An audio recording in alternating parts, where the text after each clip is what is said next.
باللہ من الشیطان الرجیم بسم اللہ الرحمن الرحیم وَإِذْ قَالَ رَبُّكَ لِلْمَلَائِكَةِ إِنِّي جَاعِلٌ فِي الْأَرْضِ خلیفہ۔ اللہ رب العزت نے اس جہان کو بنانے کے بعد اس میں اپنا ایک نائب اور اپنا ایک خلیفہ بنانے کا فیصلہ فرمایا۔ چنانچہ قرآن پاک میں 22ویں پارے میں بڑی تفصیل کے ساتھ اس چیز کو ذکر کیا گیا ہے۔ ظاہر ہے کہ جب یہ جہان بنا ہے تو کوئی نہ کوئی ایسا ہونا چاہیے کہ جس کو اللہ تعالیٰ اپنی نیابت عطا فرمائیں اور وہ اس جہان کے نظام کو چلائے اور خود بھی صحیح رخ پر سفر اپنا جاری رکھے اور باقی نظام کو بھی صحیح رخ پر چلانے کی کوشش کرے۔ تو اِنَّا عَرَضْنَا الْأَمَانَةَ عَلَى السَّمَاوَاتِ وَالْأَرْضِ وَالْجِبَالِ، 3 مخلوقات کا ذکر کیا گیا ہے۔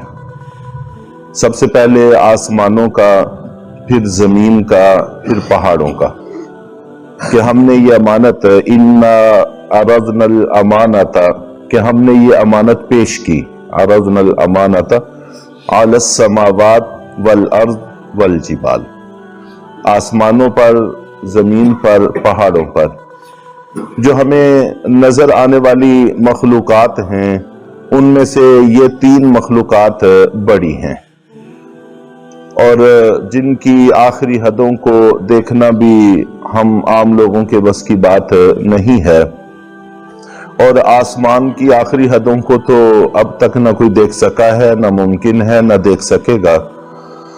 تو ان 3 مخلوقات کا ذکر فرمایا۔ باقی رہا مسئلہ یہ کہ ان میں تو شعور نہیں ہے، جان نہیں ہے۔ یہ بات پہلے بھی کئی دفعہ ہو چکی ہے کہ اتنا سا شعور تو ہر چیز کو ہے کہ وہ اپنے خالق کو اور مالک کو سمجھ سکے۔ باقی اس سے زیادہ شعور جو خلافت کے لیے اور نیابت کے لیے ضروری ہے وہ اللہ تعالیٰ اسی کو عطا فرمائیں گے جو اس عہدے پر فائز ہوگا، اور جو نہیں ہوگا اس کو پھر یہ نہیں دیا جائے گا۔ چنانچہ احادیث کے اندر، تفسیر کے اندر اس کی تفصیل موجود ہے کہ ان تینوں پر امانت پیش کی گئی تو انہوں نے اللہ تعالیٰ سے پوچھا کہ اللہ اگر ہم اس کو قبول کر لیں تو کیا ہوگا، اور اگر ہم اس کو قبول نہ کریں تو پھر کیا ہوگا۔ تو اللہ رب العزت نے پہلے جو پیش کیا تھا وہ اختیاری انداز میں پیش کیا تھا، وہ حکم نہیں تھا، کیونکہ جب تک خلافت نہیں ملتی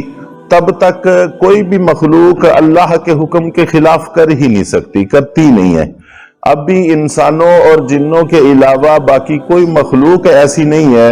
جو اللہ کی طے شدہ نظام سے نکلنے کی کوشش کرے۔ وہ ہمیشہ اللہ کے طے شدہ نظام کے تحت ہی چلتے ہیں، وہ اس سے باہر نہیں نکلتے۔ اور جب اللہ تعالیٰ ان کو شعور عطا فرمائیں گے، خلافت عطا فرمائیں گے، پھر اختیار بھی ملے گا۔ باقی کسی مخلوق کے پاس اختیار نہیں ہے۔ چنانچہ اللہ تعالیٰ نے ان کے سامنے یہ پیش کیا، انہوں نے اللہ تعالیٰ سے پوچھا تو اللہ تعالیٰ نے فرمایا کہ اگر تم اس کو قبول کرو گے پھر ہم تمہیں عقل بھی دیں گے، شعور بھی دیں گے اور اختیار بھی دیں گے، اور 2 راستے بھی بتائیں گے، ایک جنت کو، کامیابی کو جانے والا ہوگا، اور دوسرا ناکامی کی طرف جانے والا ہوگا۔ اگر کامیابی کے راستے پر چلو گے تو پھر آخرت کی ہمیشہ کی نعمتیں، اور اگر ناکامی کے راستے پر چلو گے پھر آخرت کی ہمیشہ کی ناکامیاں تمہیں ملیں گی۔ تو اگر تم اس کو قبول نہ کرو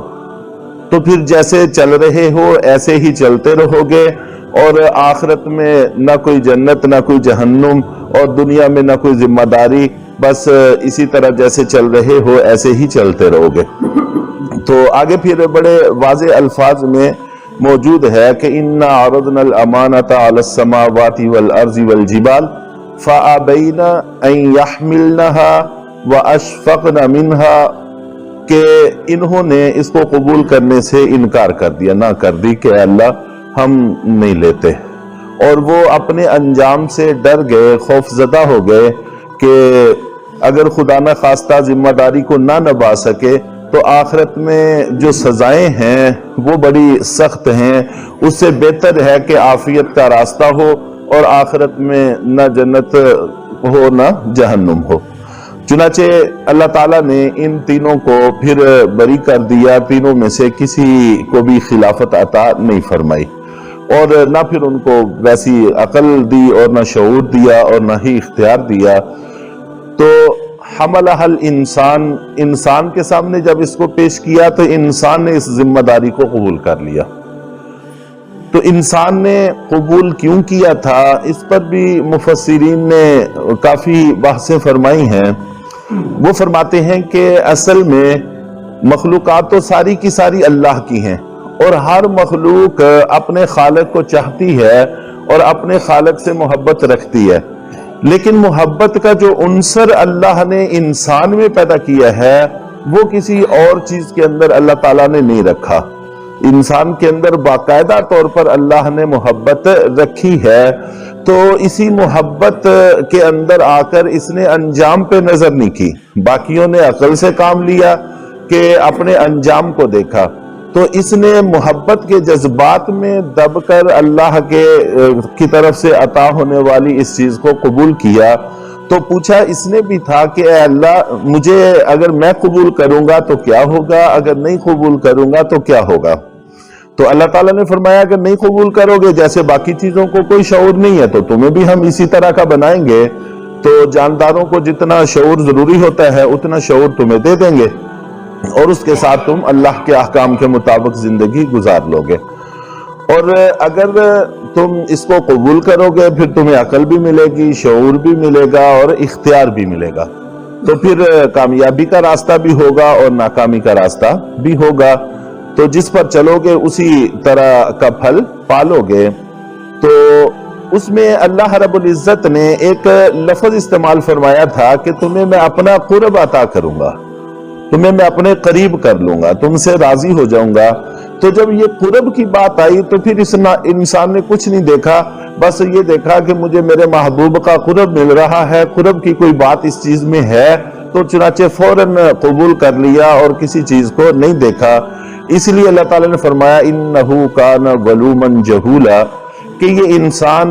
ویسے تو ظلم یہ ظالم سے ہے جس کا معنی ظلم کرنے والا، اور جہول یہ جاہل سے ہے جس کا معنی اپنے انجام سے بے خبر رہنے والا۔ تو چنانچہ جو لوگ عشق میں مبتلا ہوتے ہیں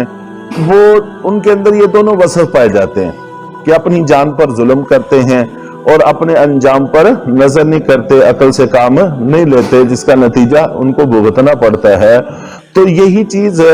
کا تذکرہ ہے کہ انسان بھی بڑا اپنی جان پر ظلم کرنے والا اور اپنے انجام سے بے خبر رہا۔ تو بلکہ بعض مفسرین نے تو ترجمہ یہ کیا ہے کہ انسان بڑا عاشق مزاج تھا، انسان نے کچھ بھی نہیں دیکھا، بس اپنے رب کا حکم دیکھا اور اپنے رب کا قرب دیکھا اور اس کو قبول کر لیا۔ تو اور جگہ جگہ اللہ تعالیٰ نے جو اپنی محبت انسان کے دل میں پیدا کی ہے اس کا اظہار بھی ہوتا رہتا ہے۔ چنانچہ قیامت والے دن جب صفیں مرتب کی جائیں گی تو اس وقت اللہ تعالیٰ سجدے کا حکم دیں گے اور ساق کی تجلی فرمائیں گے، یہ سب سے پہلی تجلی ہوگی، سب سے پہلا دیدار ہوگا اللہ تعالیٰ کا۔ تو جیسے ہی یہ تجلی ہوگی، دیدار ہوگا، تو لوگ فوراً سجدے میں گر جائیں گے اور کہتے ہیں کہ یہ سجدے میں گرنا سراسر اللہ کی محبت کی وجہ سے ہوگا، اور جو لوگ دنیا میں سجدہ نہیں کرتے تھے ان کی کمریں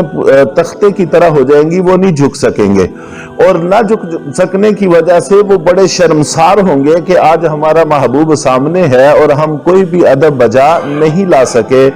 تو اس کا اظہار دنیا میں بھی ہوتا رہتا ہے، آخرت میں بھی، لیکن ہمیں جو محسوس نہیں ہوتی یہ اس کے اوپر پڑے ہوئے گرد و غبار ہیں اور لگے ہوئے زنگ ہیں۔ جب یہ دھل جاتے ہیں تو پھر اللہ کی محبت ظاہر ہو جاتی ہے، اور اللہ تعالی ہم سب کو اس مقام اور مرتبے کو پہچاننے کی توفیق عطا فرمائے۔ تو یہاں پر اللہ تعالیٰ نے پورے اس قصے کو نقل کیا ہے کہ ہم نے اس کو بنانا چاہا، فرشتوں نے کیا کہا، تو وہ ساری چیزیں، اور پھر شیطان ابلیس کے ساتھ یہیں سے ہماری ایک جنگ شروع ہوئی جو قیامت تک جاری رہے گی۔ اللہ تعالیٰ ہمیں اس جنگ میں بھی کامیابی عطا فرمائے اور اللہ تعالیٰ کی توقعات پر پورا اترنے کی توفیق عطا فرمائے۔